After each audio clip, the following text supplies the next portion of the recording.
What is up? It is Friday, May 2nd, 2025. Last week, I started off talking about some of the stress and some of the doubt that I'm dealing with, and it's 1 week later, and it's still there.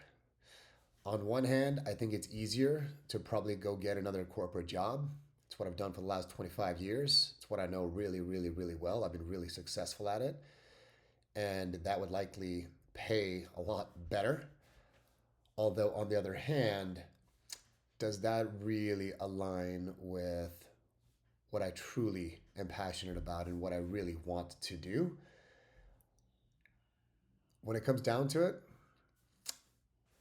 I just need to remind myself of why I'm making this change, right? And it's really to get some more freedom and control over where and how I'm spending my time.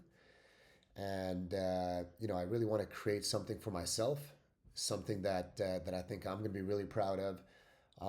And while business ownership won't necessarily be easy, I actually think it might be, well, it probably will be a lot tougher than just going back to doing what I was doing before. I do think it's the right thing. I think it's taking a little bit of a risk here, which I've done in the past as well, but I'll be applying myself into something where I will work for myself. I'll build a team, and I do think ultimately I will have more satisfaction out of this type of work and the type of reward and the recognition that I'll get from being successful and doing this on my own to a certain degree, right? We're talking somewhat franchising here, so that's likely where we're going to end up. And so there'll be, of course, support system there from corporate, and then there'll be a peer network of people that I'll get to partner with and get some support from either way. So, but anyways, the doubt and the stress is still there. Probably not going to touch on it every single week, but it probably will be there every single week. So, look, stock market, at least that's bounced a little bit again this week. Nothing to write home about, but it's in a better place than it was before. But nothing really we got to touch on too much there.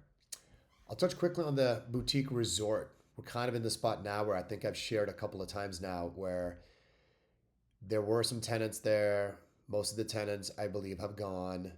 And there's one tenant that is just taking a little bit longer. And that's the piece that's holding up the escrow. So if I've been saying that we're so close to closing escrow, we are. We've been trying to figure out if there's a way to actually get it to close sooner. And what we came up with and what we've presented to the sellers now is we're okay to actually close with the final tenant there.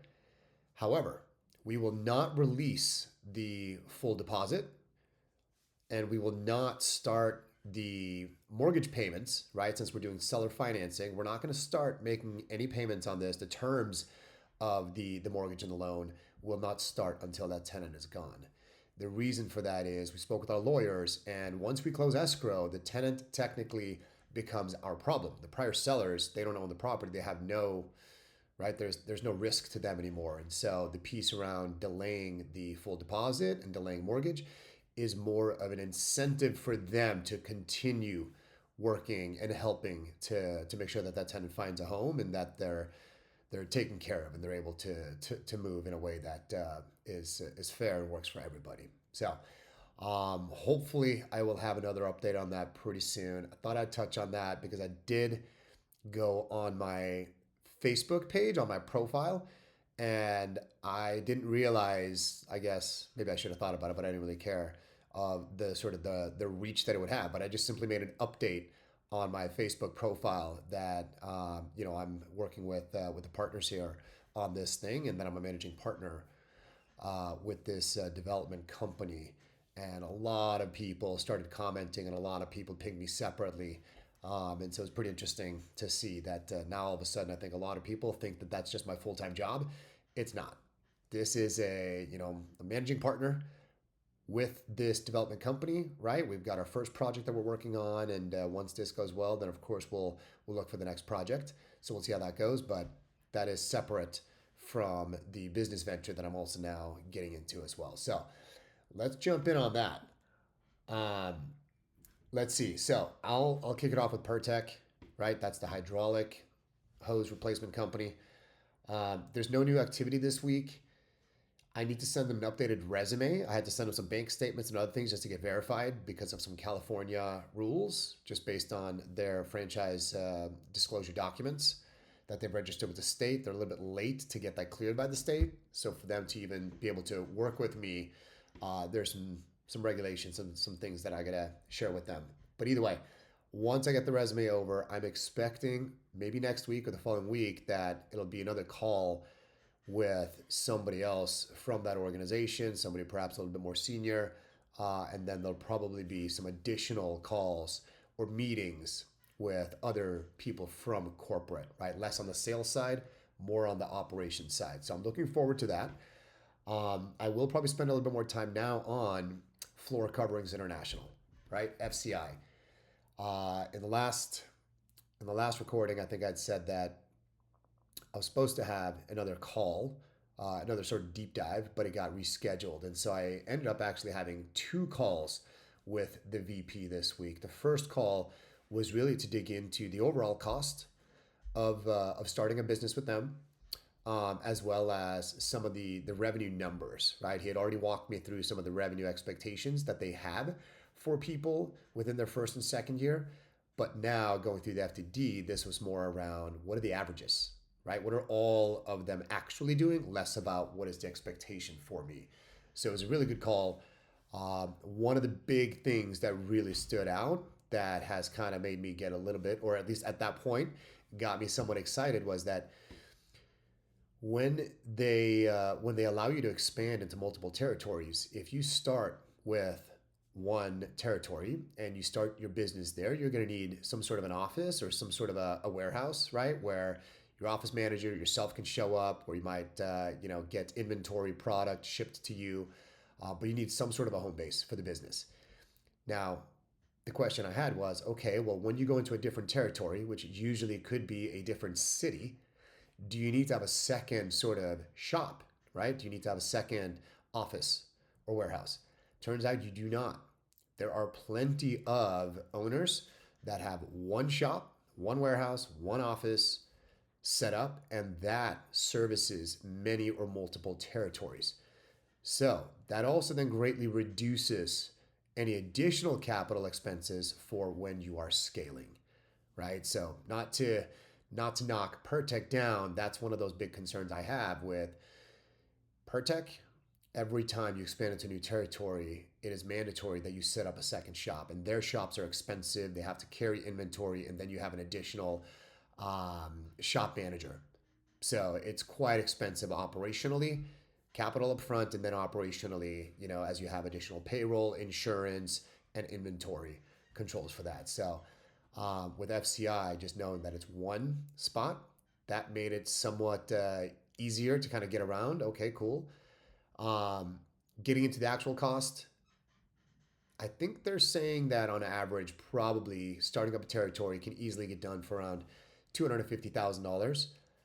If you then wanted to go with a second or third territory, yeah, you might just add $150,000 for your next territory and maybe $100,000 for your third territory. So we're talking 250 plus another 150. We're talking 4 plus another 100. They basically said that, look, yeah, for $500,000, you should be pretty comfortable to set up shop for 3 territories. And there are some people that have been in the business for a long time, including one of the owners I spoke with, that they technically have 3 territories and they're doing quite well.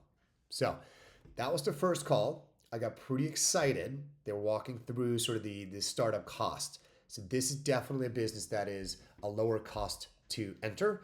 And then you've got some big operational expenses on marketing and payroll, right? Before we jumped off that call, one thing I had a question on was the territories. I had heard that there was a territory for sale in that region, and I wasn't sure which one. I thought the way that they had shown me what a territory was before, when he showed me the map, I thought that every pin they had in each zip code represented its own territory. So if we're talking about the East Bay, I thought that Pleasanton was a territory. I thought that Livermore was a territory. I thought that San Ramon was a territory. Danville was a territory. Well, turns out I was wrong.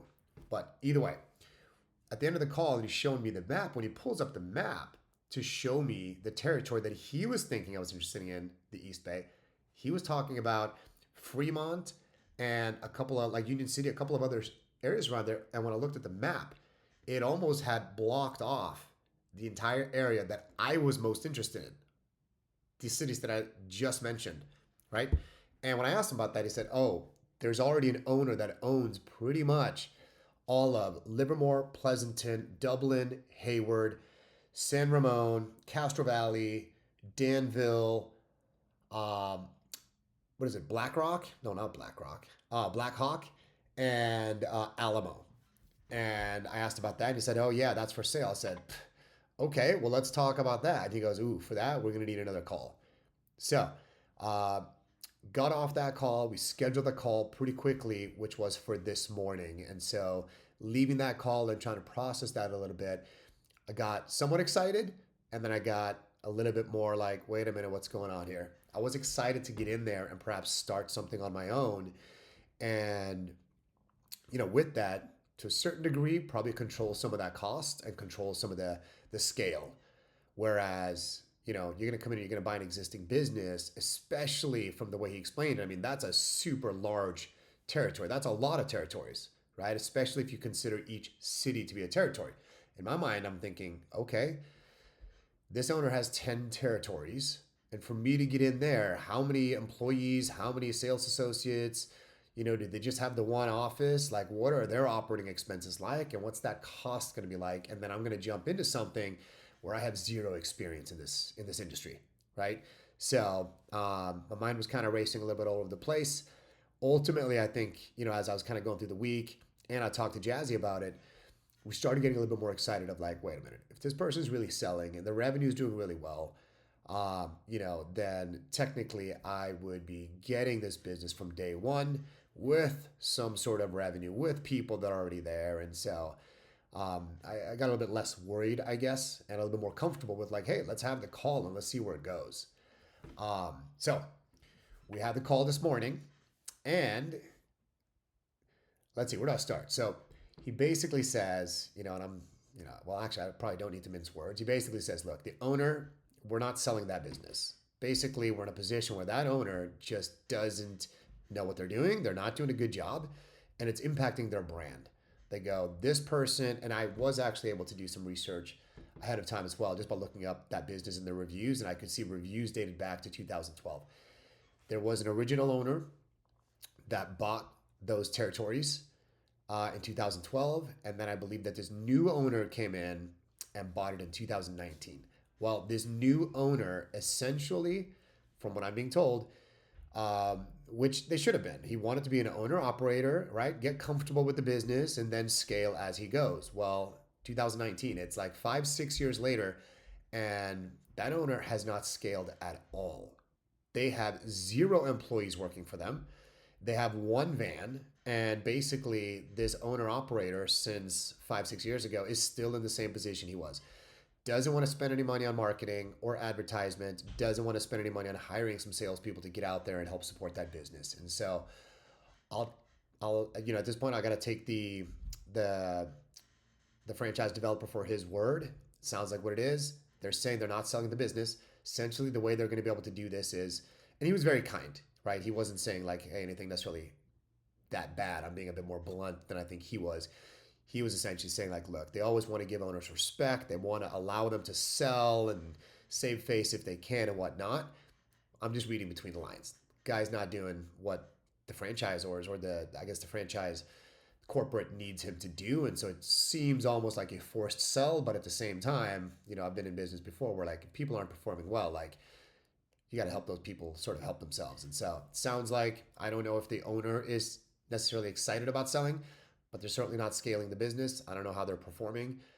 So what corporate is going to do now is they're essentially going to resell the territories, right? Not selling the business. They're just reselling the territories, which means anybody, including myself, can just get in and say, okay, well, I don't want all those 10 territories. I'll just start off with a couple, right? And I'll kind of work my way up. Now, one big benefit of doing it this way also is that I don't have to pay for that business, which means I don't have to pay for any old assets. I don't have to pay for the office space. I don't have to take over the business as is. I can now start it from scratch the way that I would want, which would then allow me to start it at my own pace.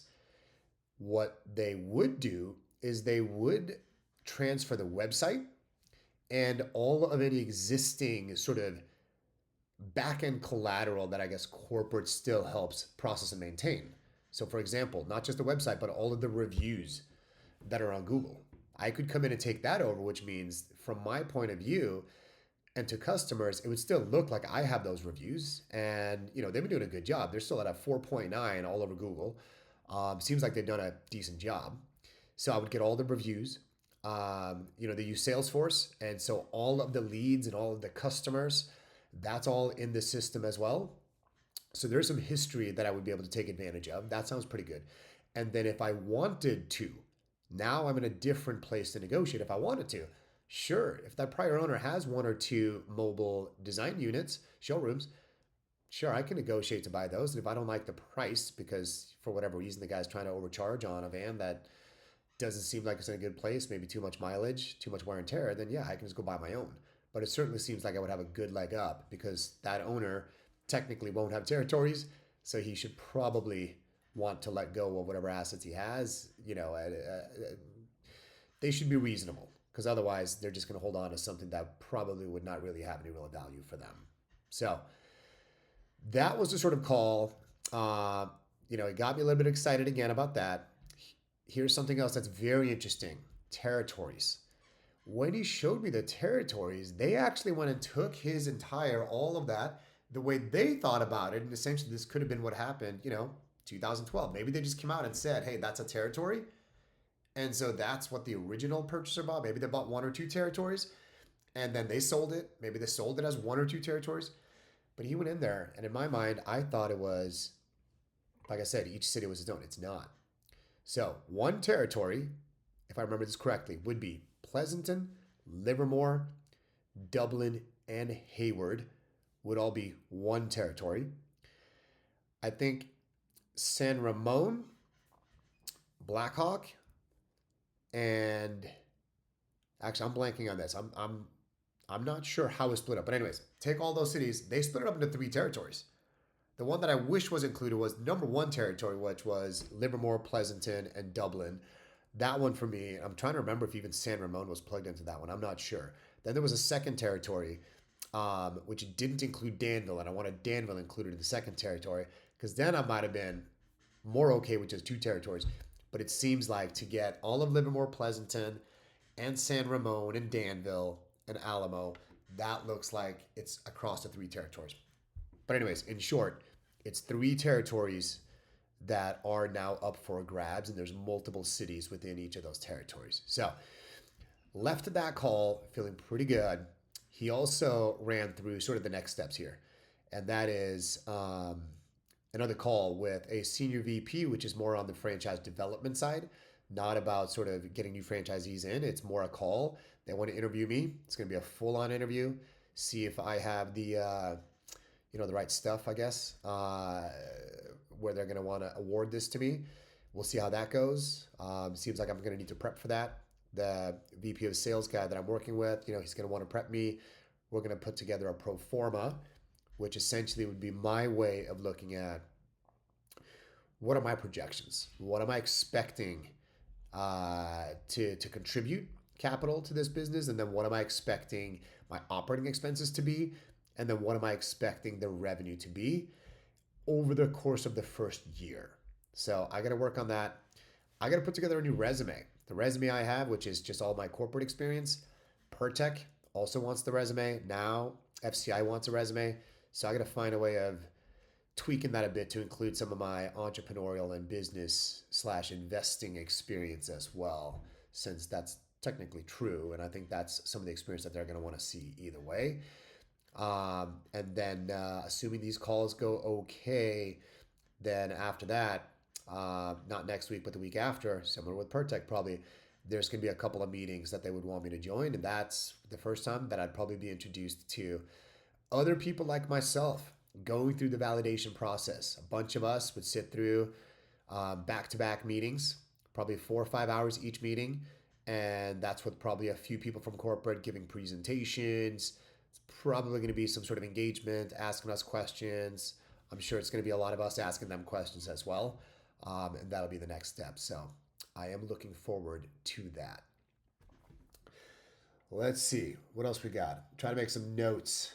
Oh yeah, I did have the owner calls. Like I said, I had three of them just today. I've got a couple of other ones for FCI that I need to complete, and one has been in business for 16 years.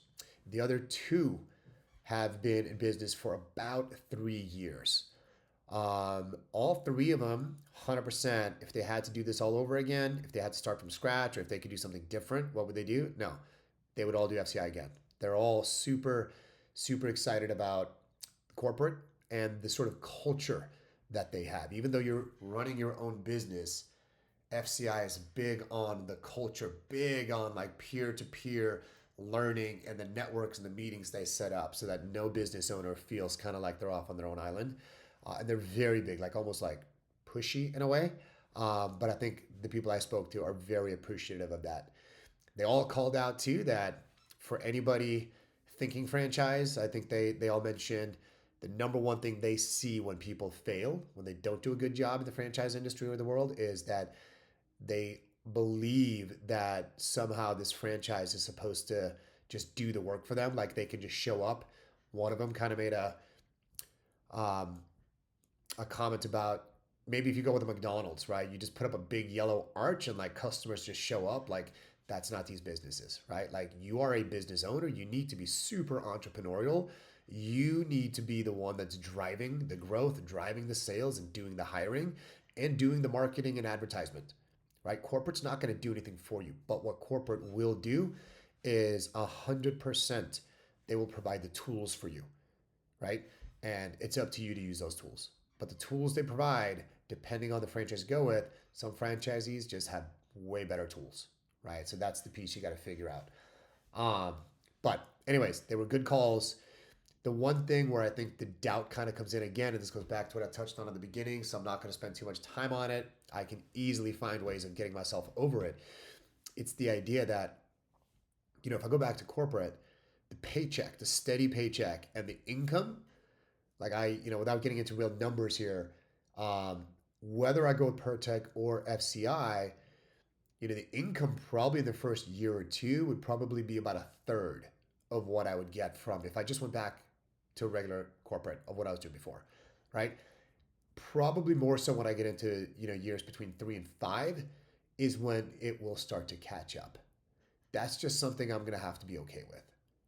And I think I am okay with that, especially considering I have other investments and other avenues for generating some of that income, right? So lots of little things that I got to think about, but it's not just about the money. The money is very important, of course, since that's a big part of the stress of getting that income. But the income right away doesn't have to compete with or compare to what I was getting from corporate before. So I think that's a main thing that I can remind myself that I think I would be much more okay taking less money initially now to do something on my own. Okay, so overall, let's see.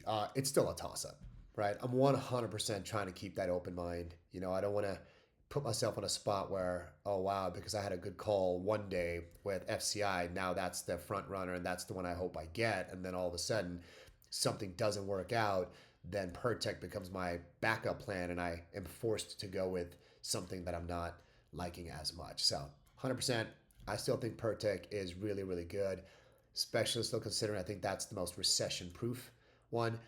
Also, some differences I'm seeing without getting into all of the differences, which maybe I'll do a little bit more of a comparison after I've gone a little bit deeper in, a side by side, like on all the things. Um, but I think with PerTech, it seems like most of the owners are, man, it's going to sound really bad. I don't want to say less savvy. I think they're definitely savvy, but I'm seeing some of those owners are a bit more. Um,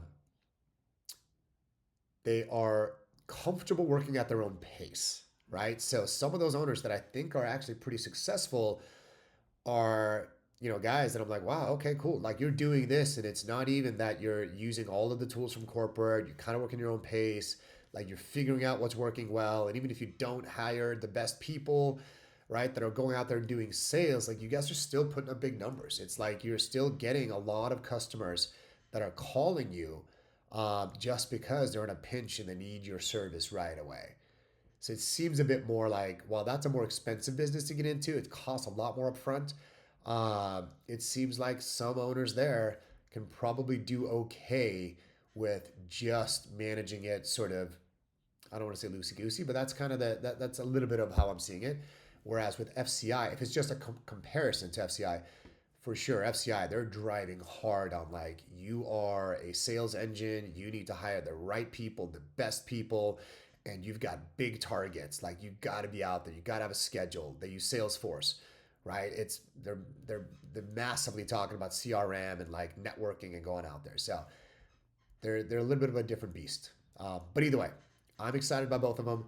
And we've got Slice House at the end, right? Simple one there is, I think it's a much larger investment.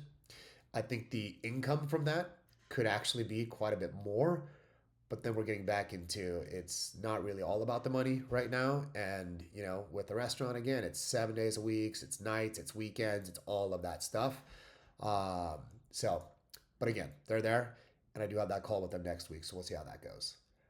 Um, I'll end on this. I'm not going to spend too much time on it here. Probably at some point, I'll probably run it down because I don't know when you guys are going to sort of get the full picture of my background. But I did share a little bit on some of the investments we do have, if not all of the investments. I think I mentioned, we have like 10 houses, right? We've got a bunch of cars, we've got other investments. Just to be clear, this isn't like something that I just, you know, bought it years and years ago and we've built this up over all these years. And, at the same time, neither Jazzy or I necessarily come from money, right? So everything that we have, to a certain degree, I mean, it's something that we've worked hard for and we've earned it. Um, and I just mentioned that because it wasn't like I said, like Jazzy and I, we worked for a long time doing our thing, and to get to 10 houses, our first investment property was actually just about 5, 6 years ago, right? So it was like we bought our first vacation rental property, our first investment property, tail end of 2019. And then we quickly figured out how to take advantage and scale that to get to where we are today, right? The car rental business that I've talked to, I think I actually talked about it. The first car we bought for that was just December of last year. So we're trying to ramp that up pretty quickly. Some of these other investments we have is just through saving money and putting that into the stock market. I think that's the one thing that I've talked about, maybe not talked about, but one thing that I've done over a very long period of time is always put money into retirement and or into the stock market and just let it grow. Which reminds me, I should probably talk a little bit more about just the basics of how I got started and the basics of how we kind of got to where we are today. Because I don't want you guys to think that like, oh man, like either A, someone just handed us all of this stuff, and or it takes 30 years to get here. So anyways, I will end on that. All right.